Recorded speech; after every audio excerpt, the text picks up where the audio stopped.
Hello everyone, good morning. I'm Eliza Jane Piagualo from BSIS 3B. SUMP is a free software used to create a local server on your computer. The main purpose is to help developer test website or database system locally before launching them online. So for today's video, tuturuan ko kayo kung paano gamitin or mag-work ang isang SUMP. Sana all! So, pupunta tayo sa SUMP application. Siyempre, then, magko-password muna. Then, hintayin lang natin. Lalabas na ang application niya. 1, 2, 3. Ayan na. Manager server, pupunta tayo. And then, i-start natin sila. Yung Apache Web Server and MySQL Database. Dapat yan ay from starting, dapat siya ay magre-running para gumana ang ating SUMP. So, hintayin lang natin. Pupunta tayo sa Go to Application. And then, may makikita tayong PHP My Admin.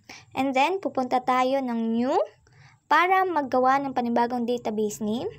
Which is, ang papangalan natin ay Patient Record. Yan, kamali pa. Wala palagang perfect. So, create na. Then, gagawa tayo ng table name na mayroong patients. Create.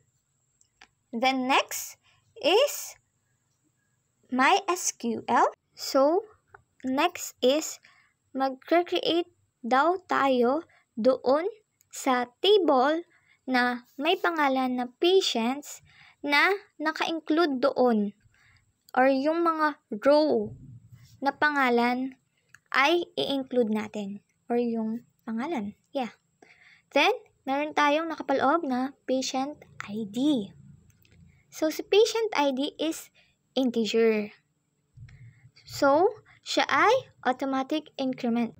So, ito ay ginagamit para mag-generate ng unique na numbers na ito ay para siguraduhin walang duplicate or redundancy na ID sa isang table. Next na i-include natin ay ang name, which is siya ay varchar na mayroong 50. Then, next natin is age na mayroong integers. Ang int ay integers na kung saan mag-input tayo ng numbers lang. Next is the contact number. So, kailangan ito sa patient para makontak naman natin. 'Di ba? Then, ito ay merong varchar na kung saan may limited na 15 lang. Yung mga numbers is yan ay kumbaga ay para malimit lang, para hindi ma-full storage agad ang ating SUMP. Then next is the address. Kung taga saan ba sa patient, ganyan. Then meron tayong varchar na 50. Then next is i-aano na natin siya, i-close. Then, punta tayo ng go. Then, yun, tama. Then, pupunta tayo ng structure kung nakapasok ba yung mga naka-include natin kanina. Yan na yan. Patient ID, name, age, contact number, and address. So, tama. Then, punta ulit tayo ng SQL. Loading. Then, buburahin natin to. Then, next is mag-i-insert tayo ng laman daw doon sa patients natin na naka-include doon yung patient ID, yung name, yung age, contact number, and address. Mapapansin nyo, hindi ko sinama yung patient ID. Alam nyo bakit? Kasi nga, ito ay auto-increment na. So, kumbaga is automatic na siya na nakalagay doon. So, may values siya. So, maglalagay ako ng mga halimbawa ng mga data. So, ayan. Maglagay lang tayo ng mga examples na kung ano yung gusto natin. Dapat is sunod-sunod siya. Kumari, name muna, then age, and then contact number, then syempre, ang pinakahuli na nilagay natin is the address. So, pagtapos niyan, wag natin kakalimutan yung comma sa huli. Tatandaan natin, siya ay mag-error kapag walang comma. So, para madali lang yung ating pag-edit, pwede natin siyang i-copy-paste na lang. Baguhin ulit, baguhin, lahat na lang. Pwede namang baguhin na lang para hindi tayo sayang sa oras. So, yan. Bago lang tayo ng bago. And then, next is, yan. Then, baguhin ulit. Parang siya may bago na. May lang. Joke lang. Then, yan. Yun, bago lang ng bago. Then, kasunod yan is magbabago ulit ako ng data.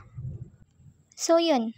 Magbabago din yan. Kasi kinapipaste lang natin lahat yan. So, yan. Magbago lang tayo ng magbago. And then, after ilang patient record ang ilagay ko dyan is hindi ako mahihirapan mag-type kasi nga mayroon namang copy-paste. So, intayin lang natin yung ating patient record or yung patient data natin na matapos mag-edit. Medyo madami-daming data yung nilagay ko dyan para madami din namang example, 'di ba? Para makita nyo kumbaga paano ba gumagana si SAMP, ano ba yung ni-use nito. So, yun. So, hanggang sa meron kayo gustong ilagay na data, pwede naman. So, yun. Hindi pa dyan natatapos. Pero malapit na. Malapit na siyang matapos, guys. I'm so sorry. So, yun. Hanggang pinapanood natin mag-edit to lahat.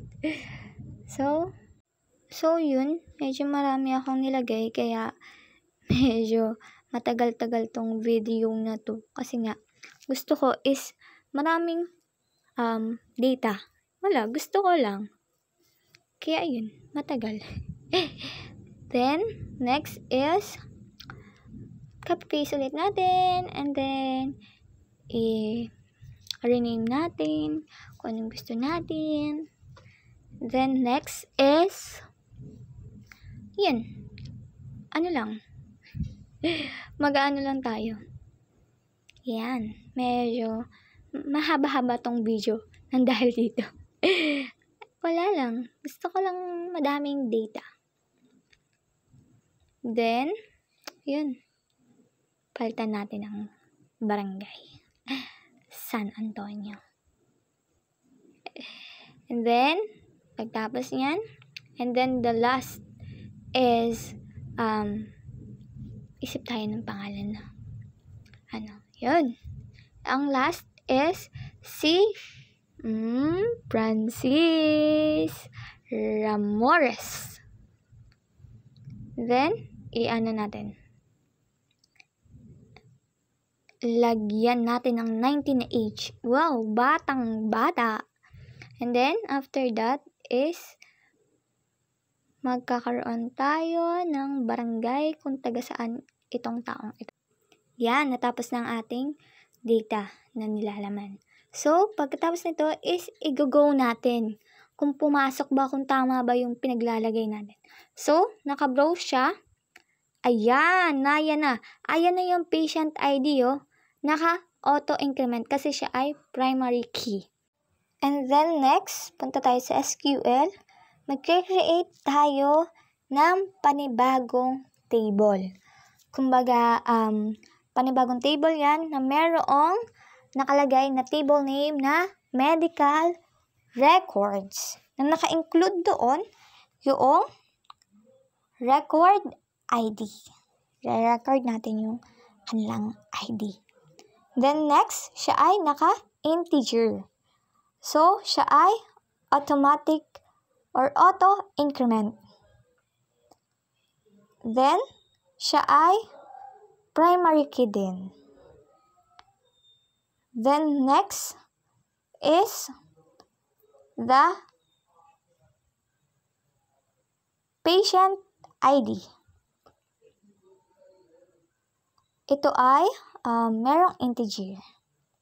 So, nagtataka kayo kung bakit patient ID and then patient record. Para kasi automatic kasi yun. So, para hindi siya duplicate, kumbaga ay kung tama ba yung nilagay. Then, next is diagnose. Ito ay may varchar na 50. Then, next na i-include natin is the treatment na merong varchar na 50 din. And then next na i-include natin is the visit date. Kung kailan ba bumisita yung mga visitor nila. So, meron siyang date. And then, next one, ang ilalagay natin dyan is hindi pa dyan nagtatapos. So, next one is dyan ay maglalagay tayo ng foreign key. Foreign key. Kasi nga, meron tayong primary key, dapat kailangan meron din tayong foreign key. Ang primary key dyan is the record ID. And then, ang foreign key natin dito sa table na ito ay yung patient ID na nakalagay ito doon sa patient. Doon sa isa nating table na may pangalan na patient. And then, doon sa patients man din, yun yung foreign key natin ay patient ID. Kaya, inilagay ulit natin dyan para matawag natin yung nasa kabila. So, next is close na natin. Then, pupunta tayo sa go. Then, yun. Naka-record. Naka-record na. Next is pupunta tayo dun sa browse. Then, medical records. And then, nandun na. Nandun na yung record ID, patient ID, diagnosis, treatment, and visit date. After nyaan is mag-i-insert ulit tayo ng mga data na ilalagay natin doon. Na merong diagnosis, treatment, visit date, ganon. So, mag-i-insert daw tayo ng mga data doon sa medical records. Merong patient ID, diagnosis, treatment, visit date. So, sinama natin yung patient ID kasi hindi naman siya primary key. Hindi siya automatic. So, siya ay meron dapat na 1. And then next is the diagnose. Kung ano ba yung sakit niya, ganyan. And then, the treatment. Kung ano yung prescription ng doctor. And then, next nun is the visit date. Then yun, ilalagay na natin yung visit date. Kung kailan ba siya punta sa clinic. Yan. Para may history tayo. Then, next is hindi makakalimutan ang colon. And then, copy-paste lang ng i-copy-paste yan para hindi tayo mahirapan. So, yun. Copy-paste lang natin. And then, copy-paste. And then, copy-paste. Yan. Mga example natin. So, yun. Next, syempre, copy-paste ulit. Syempre, ganun ulit. Then, babaguhin natin yung mga nilalaman ng ating data. Yan. Ganun lang. And then, pagtapos niyan, copy-paste ulit. And then, babaguhin yung laman ng data natin. And then, copy-paste. And after ng ma-copy-paste, nito is copy-paste ulit. Last one, copy-paste. Mag-copy-paste lang tayo at baguhin natin yung mga nilalaman. Then, complete na. Punta na tayo ng go. Yes, pumasok sa ating query. And then, punta tayong browser. Andiyan na. Andiyan yung record ID, patient ID, diagnosis, treatment, and the visit date. And then, punta tayo sa SQL ulit. And then, itatype natin yung select. And then, after that, yung mga itatype natin na select is yung patient. Kumbaga, ito ay para ma-organize yung ating database. So, si patients daw, sa una nating table is in-name natin yung name as full name. And then, yung patient.age ay age din. So, yung iba is hindi ko na binago. And then, patient.contact number as contact number. So, parang wala din tayong binago. So, yan. Trinay ko siya with spacing, pero hindi siya nagana. So, siya ay kailangan ay magka-dikit lang. So, patient.address as permanent address yung ilalagay ko. And then, pagkatapos nung address is doon naman tayo magre-rename sa medical records na table name. So, medical records diagnosis as diagnosis pa rin. Yung iba is hindi ko na binago kasi hindi naman, wala na ako naisip na iba pang pwedeng ilagay. So, medical records treatment. Kung napapansin nyo, bakit wala yung patient ID and then the record ID? Sila is the primary key and the foreign key. So, next tayo is medical records visit date as visit date ulit. So, wala na akong binago dyan sa pinakang huli kasi wala akong maisip na pwede kong i-rename. So, pagkatapos nyan, yan daw lahat ng yan is galing sa medical records. Diba sa medical records tayo nag-SQL. So, i-inner join. Ang inner join, ibig sabihin, siya ay magko-combine. Ipagko-combine natin yung dalawang table na yon. Na kung saan, i-inner join is yung patient na una natin ginawa na table doon sa medical record, doon sa pangalawang table natin na ginawa.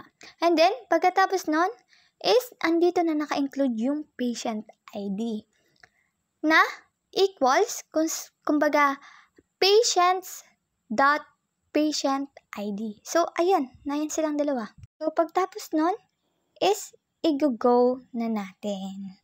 So, ayan, andyan na yung result. Nagsama-sama na lahat. Nag-combine na yung dalawang table na ginawa natin. And then, next, syempre, ang pinakanghuli, bago natin close lahat, i-stop natin muna yung MySQL database and the Apache web server. So, hintayin lang natin mag-stop yung ating sump. And then, after that, ng pag-stop, and then, yun, okay na. And yun, ganun lang kasimple yung gumamit at mag-work ang isang SAMP application. And so, sana po ay meron kayong natutunan at munting kaalaman dito sa video ito. At ako rin po ay isa sa maraming natutunan dito sa may SQL and SAMP application. So muli, ako po si Alyssa Jane P. Aguela from BSIS 3B. Signing off, Eme Charot! Thank you and goodbye. Mabuhay po tayong lahat.